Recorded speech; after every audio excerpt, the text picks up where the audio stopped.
اس طرح اللہ تبارک و تعالی نے ایاک نعبدو کے بعد ایاک نستعین کہہ کر ہم جیسے کمزور مسلمانوں کو ایک تسلی کا بڑا عظیم راستہ بھی دیا ہے، اور وہ تسلی اس طرح کہ جب کوئی شخص ایک مرتبہ یہ عہد کرتا ہے کہ میں اپنی پوری زندگی اللہ تبارک و تعالیٰ کی اطاعت میں، اس کی تابعداری میں، اس کے احکام ماننے میں گزاروں گا، اور کوئی کام اس کے حکم کے خلاف یا اس کی رضامندی کے خلاف نہیں کروں گا، تو اس چاروں طرف پھیلی ہوئی دنیا میں اس کو یہ بات مشکل نظر آنے لگتی ہے کہ میں اس عہد پر کیسے قائم رہوں۔ خاص طور سے آج کے زمانے میں لوگوں کے دلوں میں یہ خیال پیدا ہوتا ہے کہ ہم کہنے کو تو کہہ دیں کہ ہم مسلمان ہیں، اور مسلمان ہونے کے ناطے ہمارے ذمہ ضروری ہے کہ اسلام کے تمام احکام پر عمل کریں اور ہر طرح کے گناہوں سے بچیں، لیکن ہم جس معاشرے میں جی رہے ہیں اور جس دنیا کے اندر ہمارا گزر ہو رہا ہے، وہ چاروں طرف ہمیں بسا اوقات اللہ تعالیٰ کی نافرمانی کی دعوت دیتی ہے، گناہوں کی دعوت دیتی ہے۔ خود ہمارے اندر ہماری نفسانی خواہشات ہمیں گناہوں کی طرف بلاتی ہیں، شیطان ہمیں گناہوں کی دعوت دیتا ہے۔ یہ تمام محرکات ہمارے سامنے ہیں، اور ان محرکات کے درمیان ہمارا چھوٹا سا وجود ہے اور چھوٹا سا ارادہ ہے، تو اس ارادے کو تکمیل تک پہنچانا ان موجودہ حالات میں بڑا مشکل لگتا ہے۔ اکثر و بیشتر ہمارے دلوں میں یہ خیال پیدا ہوتے رہتے ہیں کہ جن گناہوں سے مثلاً بچنے کا ہمیں حکم دیا گیا ہے ان سے ہم کیسے بچیں۔ چاروں طرف ان کی آگ لگی ہوئی ہے، چاروں طرف ماحول اس کی طرف دعوت دے رہا ہے، خود ہماری نفسانی خواہشات ہمیں مجبور کر رہی ہیں، تو ہم کیسے اپنے آپ کو ان گناہوں سے بچا سکتے ہیں اور اللہ تعالیٰ کی تابعداری کے اقرار پر پوری طرح عمل درآمد کس طرح کر سکتے ہیں۔ تو ایاک نعبدو کے فوراً بعد اللہ تبارک و تعالیٰ نے ایاک نستعین فرما کر ایک عظیم تسلی کا راستہ پیدا فرما دیا کہ ٹھیک ہے، اگر تمہیں ہمارے احکام پر عمل کرنے میں دشواری پیش آ رہی ہے اور تمہیں ماحول کی وجہ سے یا اپنی نفسانی خواہشات کی وجہ سے یا شیطان کے بہکانے کی وجہ سے نافرمانی کے تقاضے تمہارے دل میں پیدا ہو رہے ہیں، تو پھر تمہارے لیے سب سے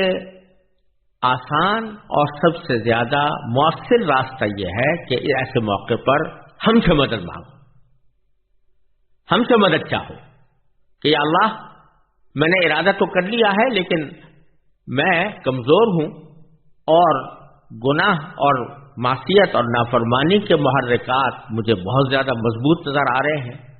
آپ اپنے فضل و کرم سے، اپنے رحمت سے مجھے ان سے بچا لیں۔ عام طور سے ہوتا یہ ہے ہماری اس جیتی جاگتی زندگی میں ہمیں جن مسائل سے سامنا پیش آتا ہے ان میں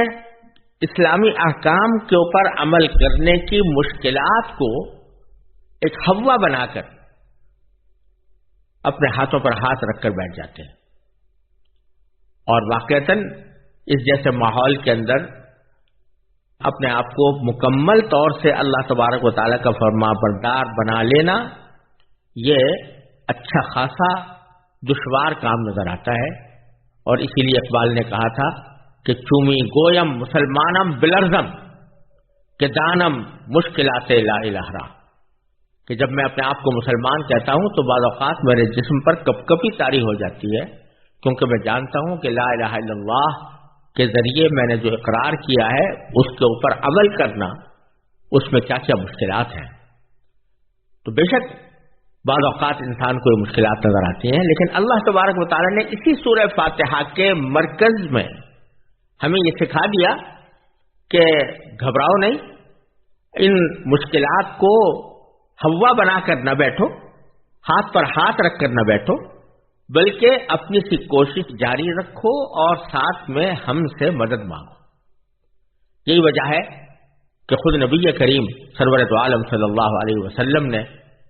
ایک دعا کی تعلیم فرمائی جو آپ خود بھی فرمایا کرتے تھے، اور وہ دعا یہ ہے کہ اللہم انا قلوبنا و نواصینا و جوارحنا بیدک لم تملکنا منہا شیئا فاذا فعلت ذلک بنا فکن انت ولینا واہدنا الی سواء السبیل، کہ اللہ یہ ہماری پیشانیاں، یہ ہمارے اعضاء و جوارح، ہمارے دل، یہ سب کچھ آپ کے قبضۂ قدرت میں ہے. آپ اگر چاہیں تو ان کا رخ اپنے راستے کی طرف موڑ سکتے ہیں. لہذا جب آپ نے یہ ساری چیزیں اپنے قبضۂ قدرت میں رکھی ہوئی ہیں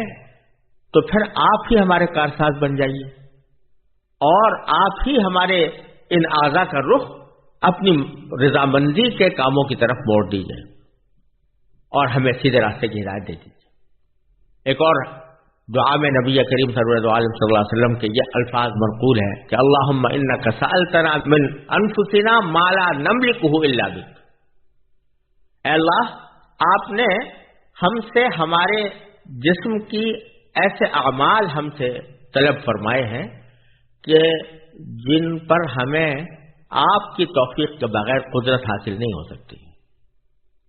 فَأَعْطِنَا مِنْهَا مَا يُرْضِيكَ عَنَّا، تو آپ اپنے فضل و کرم سے ہمیں ایسے اعمال کی توفیق دیجئے جو آپ کو ہم سے راضی کر دیں. تو ایاک نستعین میں یہ سکھایا جا رہا ہے کہ جب کوئی مشکل پیش آئے تو اس مشکل میں اللہ تبارک و تعالیٰ کی طرف رجوع کرو، چاہے وہ دنیا کی مشکل ہو یا آخرت کی مشکل ہو، چاہے وہ دنیاوی کاموں سے متعلق ہو یا اسلام پر اور اسلام کے احکام پر عمل کرنے سے متعلق ہو. ہماری طرف رجوع کرو، ہم سے مانگو. اگر کوئی شخص ساری زندگی مشکلات کا ہوا ذہن پر سوار کر کے بیٹھا رہے اور اللہ تعالیٰ سے رجوع نہ کرے، اللہ تعالیٰ سے مانگے نہیں، تو اس کا نتیجہ یہ ہوگا کہ آخرت میں وہ کوئی اپنے بدعمالیوں کا مناسب جواب نہیں دے پائے گا. لیکن اگر ایک بندہ ہر مرحلے پر اللہ تبارک و تعالیٰ سے مانگ رہا ہے کہ یا اللہ میں فلاں کام میں پھنسا ہوا ہوں لیکن نکلنا چاہتا ہوں، کوشش کر رہا ہوں، لیکن کوشش میری اس وقت تک کامیاب نہیں ہو سکتی جب تک کہ آپ کی مدد اور آپ کی توفیق شامل نہ ہو، تو پھر کم از کم وہ اللہ تبارک و تعالیٰ کی بارگاہ میں یہ عذر پیش کرنے کے قابل ہوگا کہ یا اللہ میں نے تو آپ سے مانگا تھا اور آپ سے ہدایت طلب کی تھی، تو اس واسطے آپ مجھ پر کرم فرمائیے، اور یقین ہے کہ اللہ تبارک و تعالیٰ وہ کرم ضرور فرمائیں گے. چنانچہ اس ایاک نستعین کے بعد آگے کی جو 3 آیتیں ہیں ان میں اللہ تبارک و تعالیٰ نے ایک بڑی ہی جامع دعا بندے کو سکھائی ہے کہ اہدنا الصراط المستقیم صراط الذین انعمت علیہم غیر المغضوب علیہم ولا الضالین، کہ اے اللہ ہمیں سیدھے راستے کی ہدایت عطا فرما، ان لوگوں کے راستے کی جن پر تو نے انعام کیا ہے، نہ کہ ان لوگوں کے راستے کی جن پر غضب نازل ہوا ہے، اور نہ ان کے راستے کی جو بھٹکے ہوئے ہیں. اب ان 3 آیتوں میں سے پہلی آیت تو در حقیقت جامع دعا ہے، اہدنا الصراط المستقیم، اے اللہ ہمیں سیدھے راستے کی ہدایت عطا فرما. پھر اگلی آیت میں اس راستے کی تعریف کی گئی ہے کہ وہ راستہ کس قسم کا ہے اور کیسے حاصل کیا جا سکتا ہے. اور تیسری آیت میں یہ بتایا گیا ہے کہ ہمیں جو راستہ مطلوب نہیں ہے وہ کون سا ہے اور کس قسم کے راستے سے ہمیں اجتناب کرنا ہے اور جس سے ہمیں اپنی زندگی میں بچنا ہے. ان 3 آیتوں میں یہ 3 باتیں فرمائی گئی ہیں. پہلے ان 3 آیتوں میں سے سب سے پہلی آیت پر ذرا سا غور کیجیے، اہدنا الصراط المستقیم، اے اللہ ہمیں سیدھے راستے کی ہدایت فرما. اب کہنے کو تو یہ بہت مختصر سا جملہ ہے، لیکن اگر دیکھا جائے تو اس میں دنیا و آخرت کی تمام حاجتیں، تمام ضرورتیں سمٹ آئی. صراط مستقیم کے معنی ہے سیدھا راستہ، صراط کے معنی راستہ اور مستقیم کے معنی سیدھا. اور سیدھا راستہ اس کو کہتے ہیں جس میں کوئی کجی نہ ہو، جس میں کوئی موڑ نہ ہو، اور جس میں کوئی چلنے میں دشواری نہ ہو، اور جو ٹھیک منزل تک پہنچا دے۔ اب اس قسم کا راستہ کا مطلب یہ ہے کہ ہمیں وہ طریقہ، اس طریقے تک ہم پہنچ جائیں جو ہمیں منزل تک پہنچانے والا۔ اور یہ صراط مستقیم ایسی چیز ہے جس کی ہمیں دنیا میں بھی ضرورت ہے اور آخرت میں بھی ضرورت ہے۔ دنیا میں ضرورت اس لیے ہے کہ جو کام بھی کرنے جا رہے ہوں وہ اس وقت تک انجام نہیں پا سکتا جب تک اس کام کو انجام دینے کا ہم صحیح طریقہ اختیار نہ کریں۔ اگر ہمیں جانا تو ہے فرض کیجئے لاہور، اور ہم لاہور جانے کا طریقہ اختیار کرنے کے بجائے ہم کوئٹہ جانے کا طریقہ اختیار کر لیں تو ظاہر ہے کہ منزل تک نہیں پہنچ سکتے۔ اسی طرح ہمیں علاج تو کرنا ہے فرض کیجئے بخار کا، اور ہم علاج کرنا شروع کر دیں خارش کا، تو ظاہر ہے کہ اس سے ہمارا مقصود حاصل نہیں ہو سکتا۔ دنیا کے ہر کام میں بھی ہمیں سیدھے راستے کی ضرورت ہے، اور آخرت کے کاموں میں بھی سیدھے راستے کی ضرورت ہے، یعنی وہ راستہ کہ جس میں نہ افراط ہو نہ تفریط ہو، اعتدال کا راستہ، وہ راستہ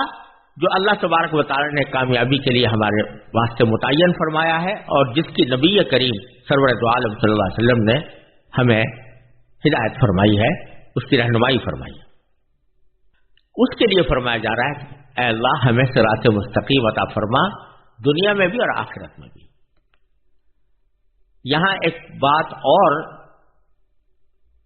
قابل ذکر بھی ہے اور قابل غور بھی، کہ ہدایت جب کہتے ہیں تو اس کے لفظی ترجمہ اردو میں عام طور سے رہنمائی سے کیا جاتا ہے۔ ہدایت کے معنی یہ ہے کہ ہمیں رہنمائی کر دیجیے سیدھے راستے کی،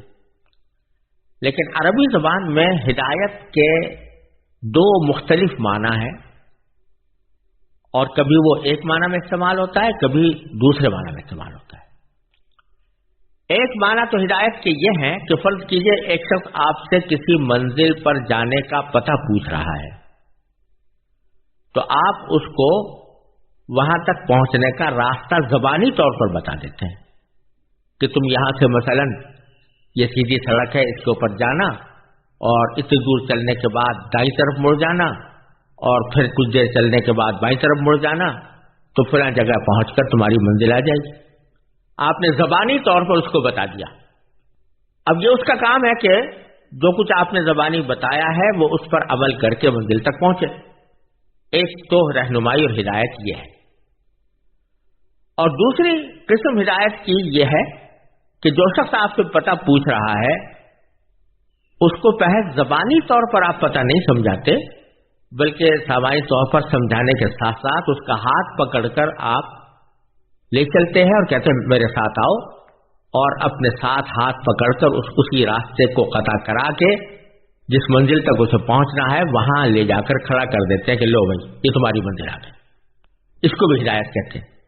تو قرآن کریم میں پہلے معنی کی ہدایت کبھی کئی جگہ ذکر آیا ہے، اور دوسرے معنی کی ہدایت کبھی کئی جگہ ذکر آیا ہے، اور دونوں میں عربی زبان کے لحاظ سے فرق یہ ہوتا ہے کہ اگر ہدایت کے لفظ کے ساتھ الہ کا لفظ آ جاتا ہے تو پھر اس صورت میں ہدایت کے پہلے معنی مراد ہوتے ہیں۔ یعنی اگر یوں کہا جاتا کہ اہدنا الی الصراط المستقیم، تو اس کے معنی یہ ہوتے کہ اللہ ہمیں راستہ بتا دیجئے، زبانی طور پر بتا دیجئے کہ راستہ کس طرح ہوگا اور کہاں کس راستے سے ہم منزل تک پہنچیں گے۔ لیکن اگر بیچ میں الہ نہ ہو